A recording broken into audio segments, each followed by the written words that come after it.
Como proteger os seus filhos na igreja? Este é meu assunto hoje. Eu sou Walter McAllister e este é o programa Café Espiritual.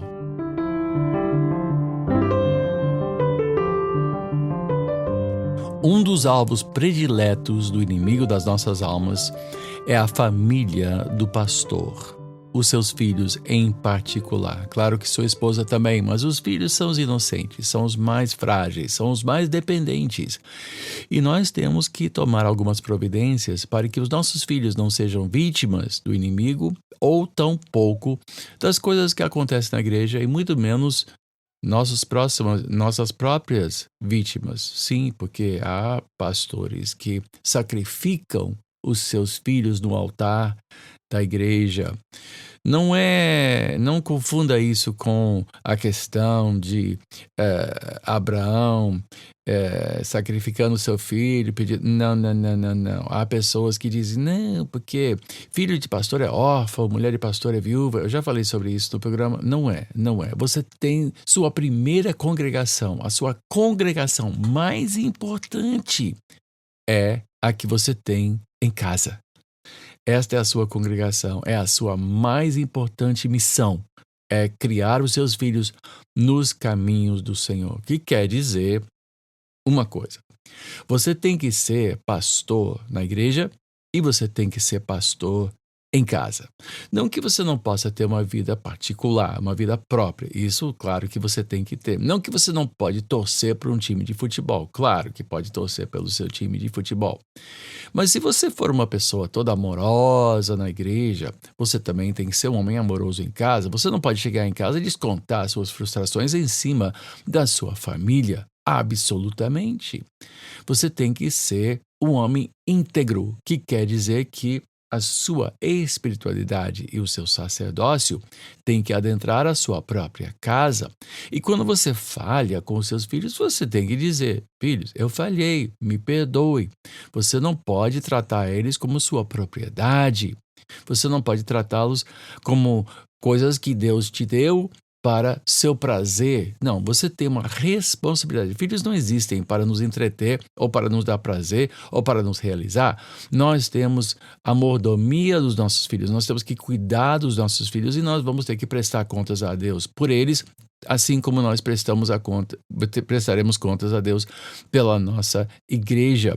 Então você tem que ser o mesmo homem em casa que você é na igreja, assim como você trata as pessoas na igreja, assim como você é atencioso, seja ouvinte, seja respeitador dentro da sua própria casa. Ame seus filhos, ame-os de graça, assim como você recebe o ímpio que entra na sua igreja, você estende a mão, você recebe essas pessoas com muito carinho, faça a mesma coisa com os seus filhos, não seja curto. E quando você e acaba sendo, porque afinal de contas, quando a gente está em casa, às vezes a frustração chega, assim como aconteceu comigo. Muitas vezes eu tive que sentar e pedir perdão aos meus filhos, dizendo, papai, hoje estava nervoso, desculpe, me perdoe, filho. Isto faz um bem tremendo, porque senão os filhos nos percebem como hipócritas. E a hipocrisia acaba redundando na perda da sua fé. Entenda, o seu filho pequeno não vê Deus claramente, ele não entende conceitos, mas ele entende o Pai. E quando falamos de um Pai Celestial, ele associa este Pai Celestial ao Pai que tem em casa. Se o pai for ausente, se o pai for arbitrário, se o pai for cruel, então ele vai associar isto a Deus e quando crescer, ele não ficará na igreja. Não ficará. Se o pai não lhe der disciplina, parâmetros, limites, assim como Deus dá parâmetros e limites, então ele não ficará. Não ficará na igreja quando crescer. Sairá, será um revoltado e isso será para você uma tristeza profunda e pelo resto da sua vida. Ame os seus filhos. Não coloque a igreja sobre os seus ombros. Isso também é um princípio importante. Não diga, olhe, tem que agir bem, porque senão vão pensar, o que vão pensar de nós? Afinal de contas, você é filho do pastor. Filho do pastor não pode agir assim.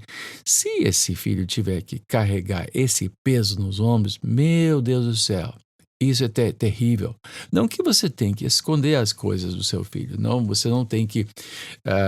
você pode falar dos seus desafios. Você pode deixar que eles participem contigo em certas coisas e ouvir as coisas que acontecem, não é? Não exponha os membros a eles. Não fale mal dos membros com eles. Não fale mal dos membros na sua mesa de almoçar. Depois do culto, você volta para casa e começa a falar, né? Porque é fulano, sabe? Não. Seja cuidadoso, separe as coisas, separe sua vida pessoal da sua vida de igreja, mas seja o mesmo que você é na igreja, também em casa. E finalmente, olha, este assunto é enorme, poderia falar tantas coisas, meu Deus. Mas uma coisa que você tem que fazer, meu caro colega, ore pelos seus filhos. Ore por eles. A minha esposa sempre fazia essa oração: Senhor, preenche as brechas. Por quê? Ninguém é perfeito, você não é perfeito, não sou perfeito, temos nossas falhas, temos as nossos pecados, temos nossos momentos quando a gente erra e também nós trazemos feridas dos nossos próprios pais. E pessoas feridas ferem pessoas. Muitas vezes, eu me lembro quando meus filhos eram pequenos e diziam, papai, brinca comigo. E eu me lembro como eu ressentia meus filhos por pedirem isso para mim.